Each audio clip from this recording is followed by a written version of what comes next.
The young and the restless spoilers, full welcome back to our channel, everyone. Today is a beautiful day to dive into some incredibly heavy and emotional drama in Genoa City. Grab a huge cup of coffee, or maybe even some tissues, because we have a massive situation to unpack right now. The Newman family is about to be rocked to its core, and we just have to jump right into the deep end of this storyline. And we really need to talk about Nikki Newman. For weeks now, we have been watching her suffer on screen, and it has been so hard to witness. We have seen her clutching her head, wincing in absolute agony, and constantly dealing with these severe headaches and blurred vision. She kept brushing it off, right? She kept telling Victoria and everyone else that it was just her MS acting up again. But let's be real. The fans on social media have been calling this for a while. You guys know exactly how this show works. When a legacy character complains about a headache more than 3 times in a single month, it is never just a simple migraine. It is always something massive, and we all knew the other shoe was going to drop eventually. But the truth finally came out, and honestly, the diagnosis is just devastating. Nikki finally had to get an emergency MRI and sit down for a neurological consult. And the news she got is the kind of news that just stops your heart. The doctor revealed that she has a brain tumor, a literal brain tumor that is actively pressing right against her optic nerve. I mean, wow. What were they thinking, throwing this at her right now? The writers are absolutely not holding back on the emotional trauma this season. Melody Thomas Scott was just phenomenal in these scenes. You could see the sheer raw terror in her eyes when the doctor delivered that news. It wasn't just a shock. It was like the entire ground completely fell out from under her in that sterile hospital room. So the doctor explains the medical stakes, and they are incredibly, terrifyingly high. If they do not treat this tumor successfully, it could lead to total blindness, complete, irreversible blindness. But here is the absolute kicker. The worst part of this entire nightmare scenario. The doctor admits that surgical removal is the absolute best option they have to save her life. But even the surgery itself carries a massive risk of causing the exact same outcome, blindness. It is a literal lose-lose situation. Damned if you do, damned if you don't. How does anyone even begin to make a choice like that? How do you sit there and process the fact that your entire visual world might just go dark forever? And Nikki's reaction is just gut-wrenching to watch. She is completely reeling from this shocking news. You can practically see her mind racing at 1,000,000 miles an hour, thinking about all the beautiful things in her life that she might never ever get to see again. She is thinking about her grandchildren. She is thinking about the art she loves, the ranch, the faces of the people she has spent decades loving and fighting with. It is so incredibly sad to watch a character who is so vibrant and so powerful suddenly be faced with such a dark, terrifying future. Maybe I am being too dramatic about a soap opera storyline, but you get what I mean. The thought of losing your sight is just a universal, primal fear. But thank goodness Victoria is there with her. Victoria Newman actually stepping up and being the supportive, grounded daughter we know she can be when she isn't distracted by corporate warfare. Amelia Heinel and Melody Thomas Scott always deliver such incredible performances when they share these heavy emotional beats. Victoria is trying so hard to be the strong one here. She is trying to hold back her own tears and hold it together for her mother, because that is what the Newmans do, right? They immediately go into problem-solving mode. They try to find a way to fix the unfixable. So Victoria immediately tries to convince Nikki to get a second opinion. She specifically urges Nikki to go and talk to Nate Hastings, which, okay, let's pause for a second. Nate is a corporate executive now.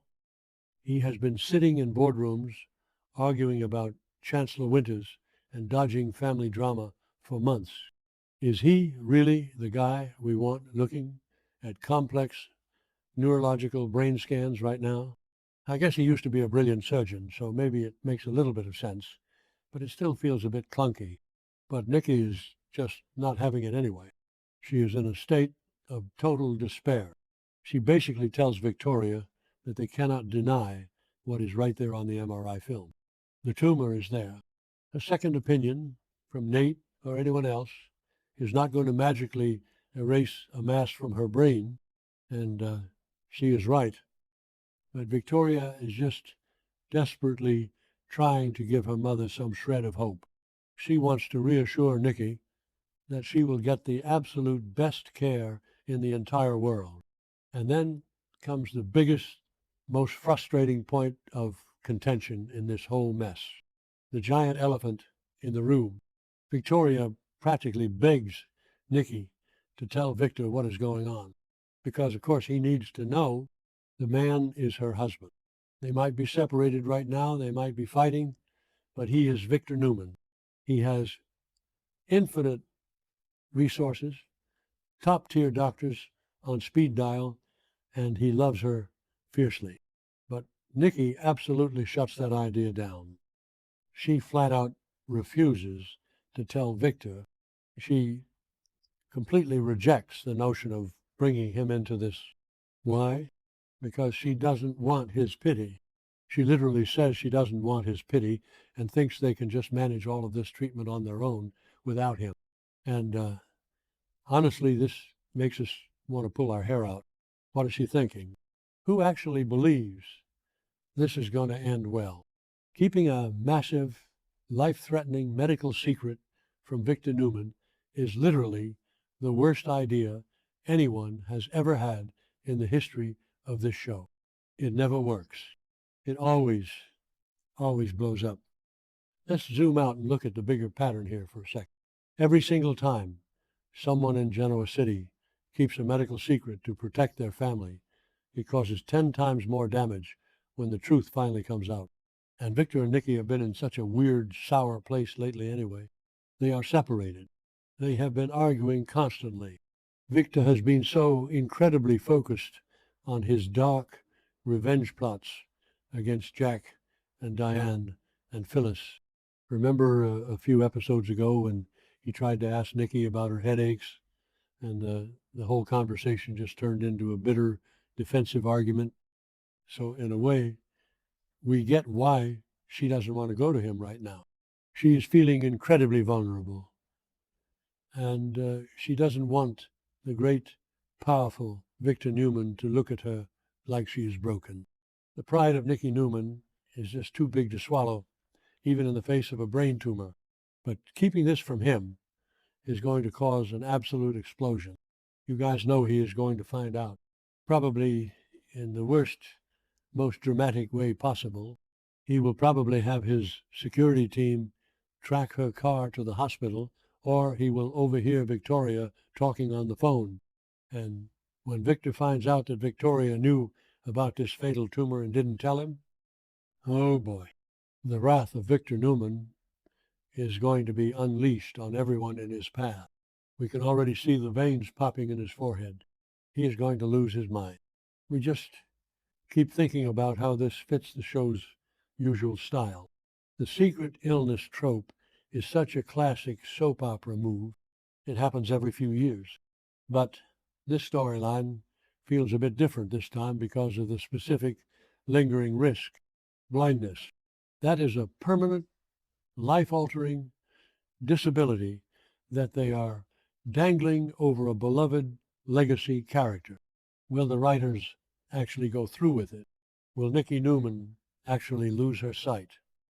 Or will Nate somehow swoop in, consult with some world-renowned specialist, and perform a miracle surgery at the very last second? Honestly, we have no idea. anymore. Sometimes we think the writers just throw these huge medical crises at us for a sweeps month ratings bump and then magically fix it a week later. But this feels heavy. This feels like it might actually have lasting consequences for the whole family. And we have to say, we are really worried about the emotional toll this is going to take on Victoria. She is already dealing with so much right now. She has been terrified about Nick and his whole horrific drug addiction mess with Matt Clark out in Las Vegas. She has been trying to hold the family and the company together, and now she has to carry the massive burden of her mother's potentially fatal, blinding brain tumor, all while actively lying to her terrifying father. That is a ridiculous amount of stress for one person to carry. Maybe we are being too harsh on Nikki for putting Victoria in that horrible position, but it really isn't fair to her. Okay, that sounded a bit dramatic, but you get what I mean. When you are sick, you are supposed to lean on your family. You don't force your daughter to lie to your husband about a brain tumor. So, yeah, the whole thing is just, it is a lot. It is messy. It is deeply emotional. It is classic, chaotic, Young and the Restless drama. We just hope Nikki comes to her senses soon and realizes that she absolutely needs her entire family right now. She cannot fight a brain tumor and the threat of blindness on her own. She just can't. She needs Victor's strength, even if she hates the idea of his pity. She needs Nick if he ever manages to get out of that horrible storage room in Vegas. She needs everyone rallying around her. We are going to be watching this so closely in the coming weeks. Every single episode is going to be a masterclass in acting. We can just feel it. But the anxiety of waiting for the other shoe to drop, waiting for Victor to explode, waiting for the surgery, it is going to be a really bumpy ride.